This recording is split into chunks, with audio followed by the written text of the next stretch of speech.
Halo semuanya, selamat datang di channel Cerita Film. Kali ini saya akan menceritakan alur film yang rilis pada tahun 2016, yaitu dari sebuah film yang berjudul Bastille Day. Bercerita tentang pencopet ulung yang terpaksa bekerja sama dengan agen khusus yang juga berandalan dan tidak taat peraturan untuk menghentikan perampokan Bank Nasional. Gimanakah keseruannya? Mari langsung saja kita masuk ke alur ceritanya.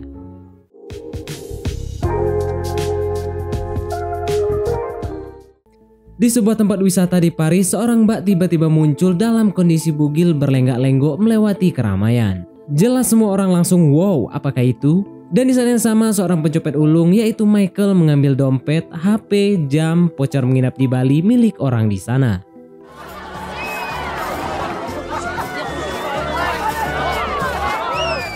Sudah bisa kalian tebak guys, Michael telah meminta bantuan sebagai pengalih perhatian dan dibayar 300 euro. Setelah itu Michael menjual barang curiannya ke seorang penadah bernama Baba dan mendapatkan imbalan 900 euro. 9 and I draw in Lacoste shirts. 2 Japanese passports. Di lain tempat, terlihat pria bernama Jen memberikan bom yang disembunyikan ke dalam boneka beruang kekasihnya, yaitu Zui. Dia ditugaskan untuk menyamar dan meletakkan bom tersebut di sebuah gedung dengan waktu ledakan yang sudah ditentukan. Karena Zui masih ragu, Jen pun meyakinkannya bahwa tidak ada orang lagi di dalam gedung tersebut.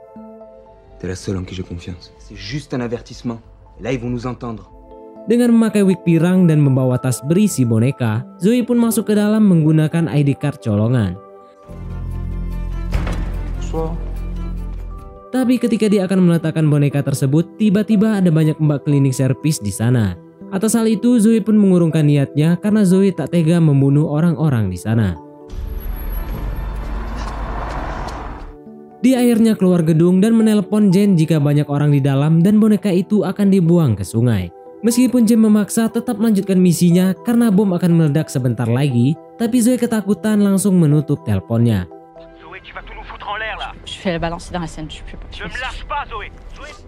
Terlihat Jen sedang bersama seorang pria bernama Rapi dan anak buahnya Christophe, di mana Rapi adalah pemimpin kelompok mereka.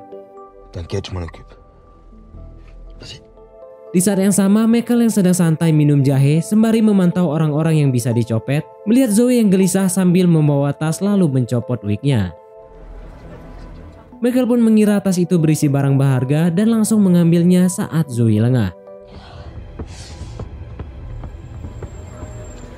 Setelah itu Michael membuka tasnya dan zong pastinya yang ia dapatkan. Hanya ada seonggok boneka dan telepon model jadul di dalamnya.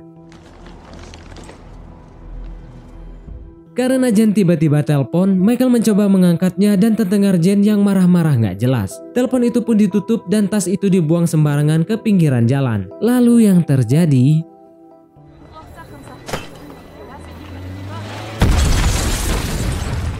Meskipun tak sesuai target, tapi seenggaknya bom sudah meledak dan kepanikan pun terjadi.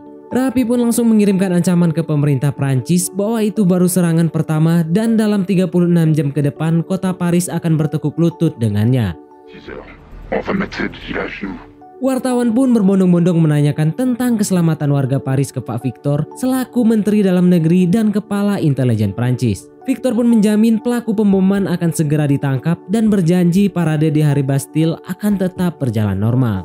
Sebagai informasi guys, Hari Bastille itu adalah hari kemerdekaannya orang Prancis. Ternyata Michael berhasil terekam oleh CCTV dan fotonya akan dikirim ke CIA juga Interpol. Di markas CIA, seorang agen khusus bernama Sean dapat peringatan keras dari atasannya yaitu Tom dan Karen karena dia selalu menjalani misinya dengan sangat barbar, ceroboh dan tidak mematuhi perintah. Tapi menurut Sean, ia melakukan semua tindakan itu karena sudah memperhitungkan resikonya. Bagi Sean yang terpenting adalah misi itu sukses dengan sempurna.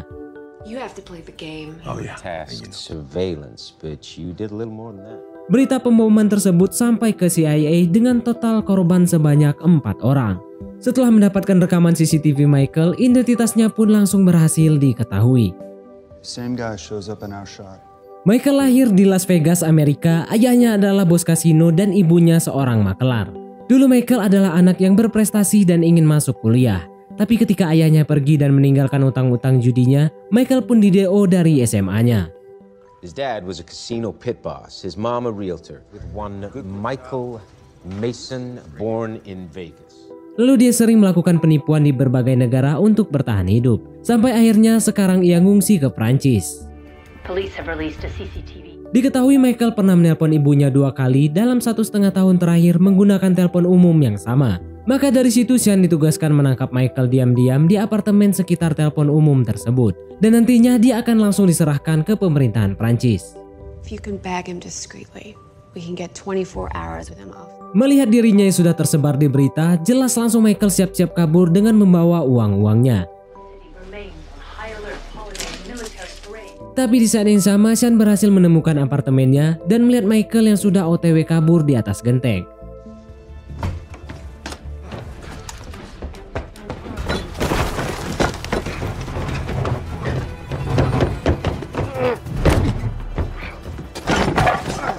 Seketika kejar-kejaran pun dimulai. Michael akhirnya berhasil menyamar dan membaur di pasar. Lalu dia melihat seorang yang baru turun dari motor dan langsung mencopet kuncinya. Tetapi ketika Michael akan kabur dari sana, Sean pun menyadari dan langsung menyikatnya.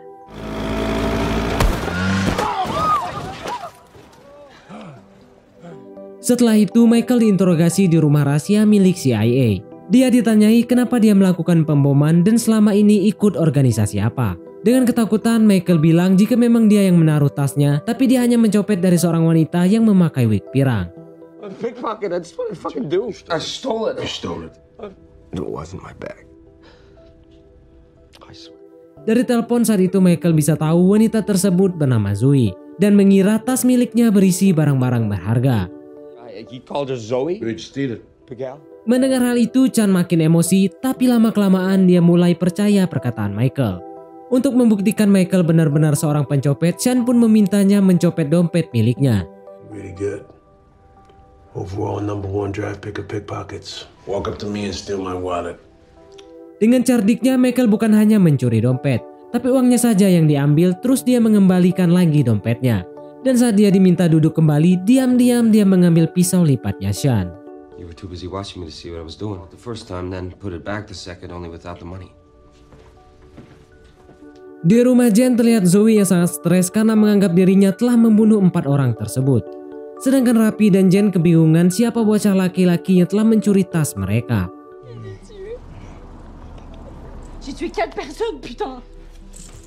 Lalu tak lama kemudian Rapi dan kroco-kroconya datang ke sana.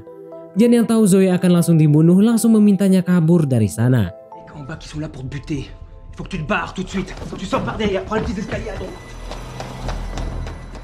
Karena Zoe tak ditemukan, Rapi dan anak buahnya melacak sinyal HP-nya dan datang ke lokasi tersebut. Padahal nyatanya HP-nya itu ada di tempatnya Sean dan Michael. Agar tidak mencurigakan, Rapi mengaku sebagai abang-abang paket. Sean pun sadar ada sesuatu yang tidak beres dan siap-siap memegang pistolnya. Sedangkan Michael berhasil memotong ikatan dan diam-diam kabur dari sana.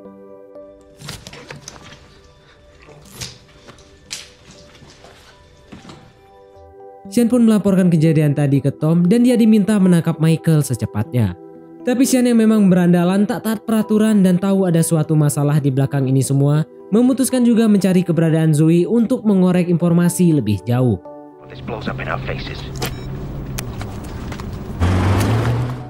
Di kantor, Victor diperkenalkan oleh komandan polisi khusus Prancis bernama Rapid yang ternyata adalah Rapi.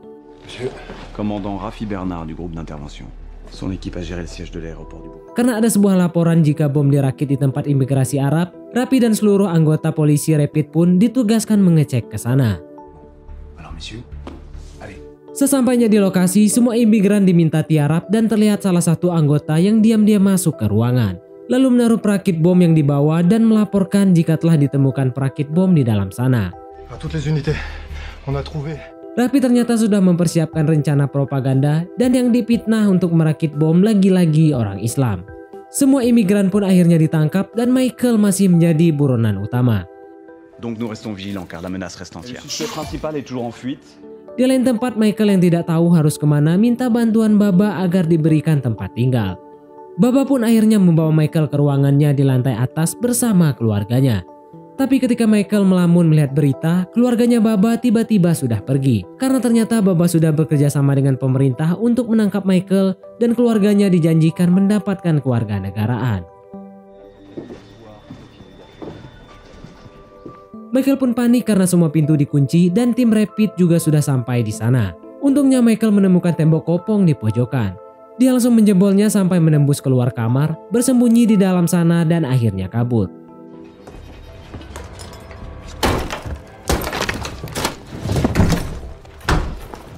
Ternyata di luar sana ada sniper yang standby membunuh Michael. Tapi untungnya Sean datang menyelamatkannya. Zoe yang berhasil kabur mendatangi markas teman-teman tongkrongannya untuk meminta perlindungan karena dia lagi dalam masalah. Tapi tak lama kemudian Sean dan Michael datang setelah mendapatkan informasi di mana markas teman-teman Zoe. Dengan mudah mereka pun dibuat bertekuk lutut, tapi beberapa orang lain membakar mobil Sean lalu membawa Zoe kabur dari sana. Open up. Patrice! Patrice!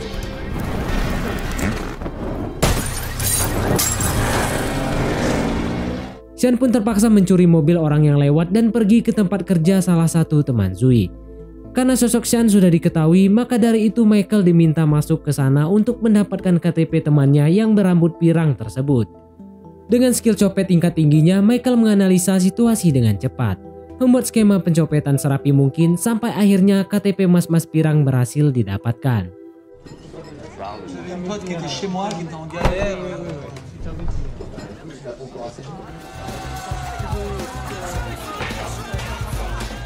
Mereka pun langsung menuju alamat di KTP dan ternyata Zoe pun ditemukan di sana.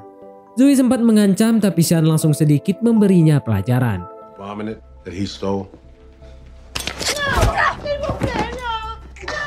Sean tahu jika Zoe bukan teroris dan dia hanya dimanfaatkan oleh oknum tertentu. Lalu Zoe mengatakan jika yang menyuruhnya adalah pacarnya sendiri bernama Jean. Mereka pun langsung pergi ke apartemen Jean, tapi di tengah jalan mereka papasan dengan rapi dan untungnya masih bisa lolos.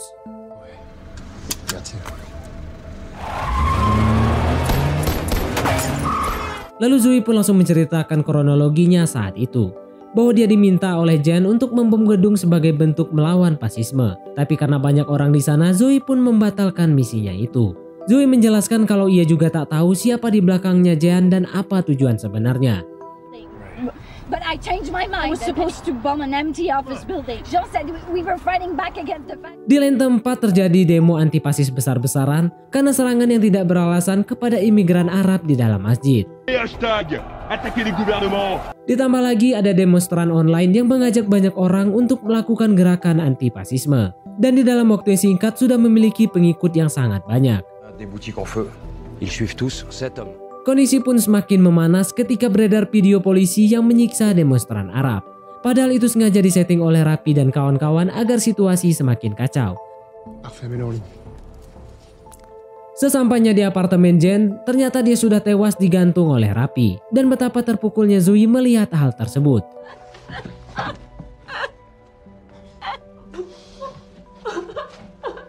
Lalu Sean melihat ada tato di tangan Jean dan menemukan identitas Jean yang ternyata dia adalah kapten kepolisian Rapid.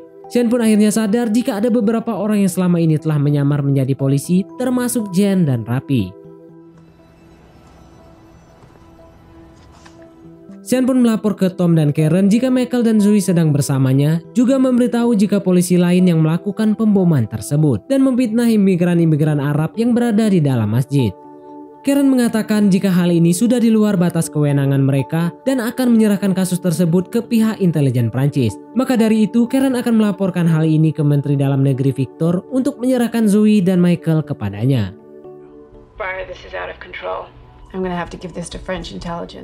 Keesokan harinya Karen pun mendatangi Victor dan mengatakan jika bom dibuat oleh polisi yang menyamar bukan oleh imigran Arab.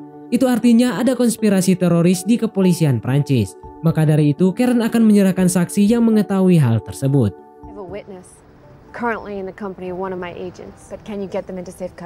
Setelah diberitahu lokasinya, Victor pun menyuruh anak buahnya untuk menjemput mereka bertiga. Tapi tiba-tiba,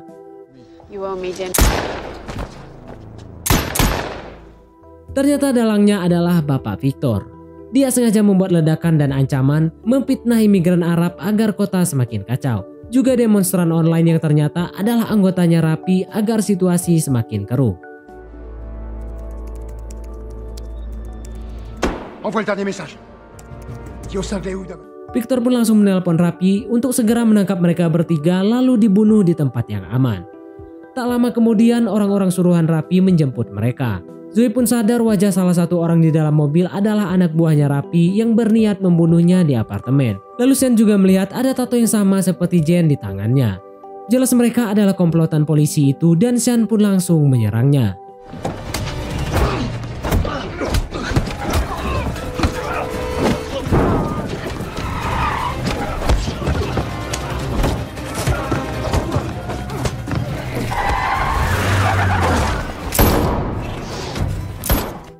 Sekarang demonstran palsu yang memiliki hampir 2 juta follower meminta semua orang demo di Bank Nasional Prancis. Ensemble, on se soulèvera de nouveau. Sedangkan Victor memberikan konferensi pers bahwa dia akan melakukan tingkat keamanan maksimum, yaitu dengan memerintahkan kepolisian Rapid mengamankan Bank Nasional itu. Le groupe d'intervention va être héliporté vers la banque. Di sini sudah mulai terkuak pelan-pelan apa maksud dan tujuannya. Sean pun melapor semua kejadian ini ke Tom. Ia yakin Karen sudah tewas karena Victor lah dalang di balik semua ini. Victor dan kawan-kawannya bukanlah seorang teroris, tapi mereka berniat merampok Bank Nasional Prancis dengan menggunakan skema perampokan yang sangat rapi tanpa dicurigai sama sekali. Tetap saja Tom tak percaya omong kosong tersebut karena Victor adalah kepala intelijen Prancis. Tapi Sean rupanya bodoh amat, dia tak peduli perintah Tom dan akan menyelesaikan kasus itu sendirian.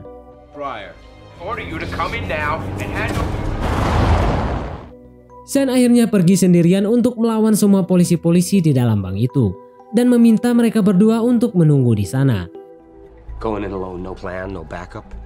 Meskipun Michael dan Zoe menahannya karena dia hanya sendirian, tapi sesuai karakternya Sean adalah pria barbar, ceroboh dan tidak peduli dengan aturan. Dengan menyamar menggunakan kostum polisi, Sean berhasil menumbangkan penjaga di depan, membawa senjata mereka dan mulai masuk ke dalam bank.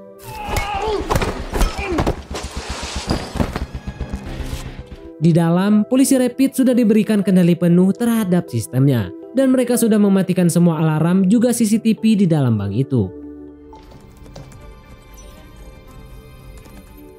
Lalu Rapi dan Christophe pun masuk ke ruangan cadangan emas. Tapi tujuan mereka bukan mengambil emas tersebut, melainkan mengakses akun di dalam sana dan mentransfer uang digital ke dalam flash disk sebanyak 500 juta dolar setara dengan 7 triliun. 500 millions intraçables. Le temps qu'ils s'en aperçoivent, on sera sur une plage aux Bahamas.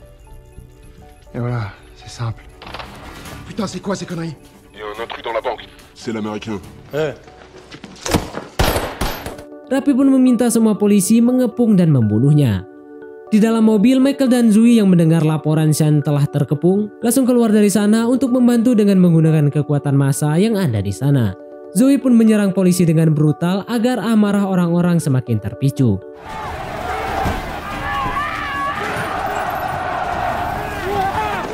Cara itu ternyata berhasil. Semua demonstran membobol barikade polisi dan mendobrak pintu Bank Nasional tepat ketika Sean sudah terpojok dan akan ditembak.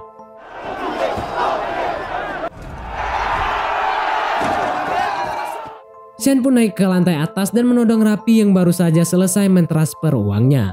Tapi flashdisknya langsung diambil dan Sean diserang dengan flashbang. Tembak-menembak pun terjadi sampai akhirnya Sean memasukkan granat ke dalam kotak lalu melemparnya ke arah Rapi dan Christophe.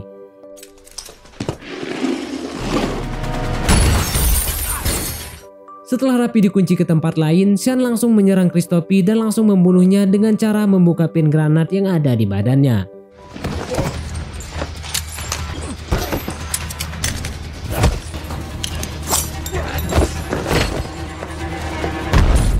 Sekarang hanya tersisa Rapi. Victor pun menelponnya dan meminta misi itu dibatalkan. Tapi Rapi bilang jika semua sudah terlambat. Uang digital 500 juta dolar sudah ada di dalam flashdisknya. Dan jika Rapi tertangkap, maka Victor akan dibawa untuk masuk ke penjara bersamanya. Sedangkan Sean meminta bantuan Michael untuk mencopet flashdisk yang dibawa oleh Rapi.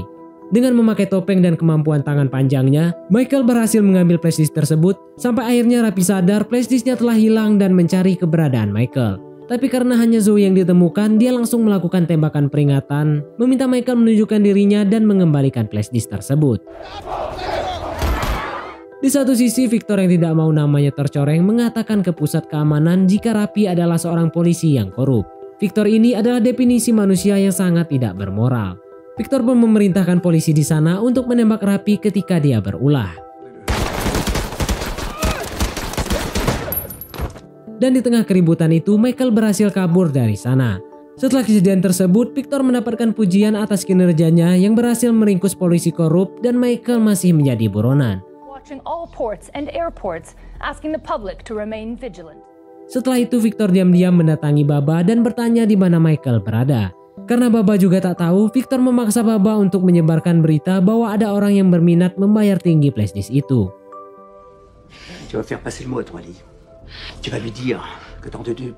Setelah mendapatkan informasi dari Baba, Michael pun datang ke tempat perjanjian untuk menemui Victor. Sesuai kesepakatan, Victor akan membayar uang $100.000 dan paspor keluar negeri asalkan flashdisk itu diberikan kepadanya. Setelah itu, Michael akan dibawa ke basement dan akan dibunuh. Tapi ternyata itu hanyalah siasat Michael karena dia, Sean dan polisi-polisi Prancis sudah menjebak Victor di sana untuk mendapatkan pengakuannya. Get in there.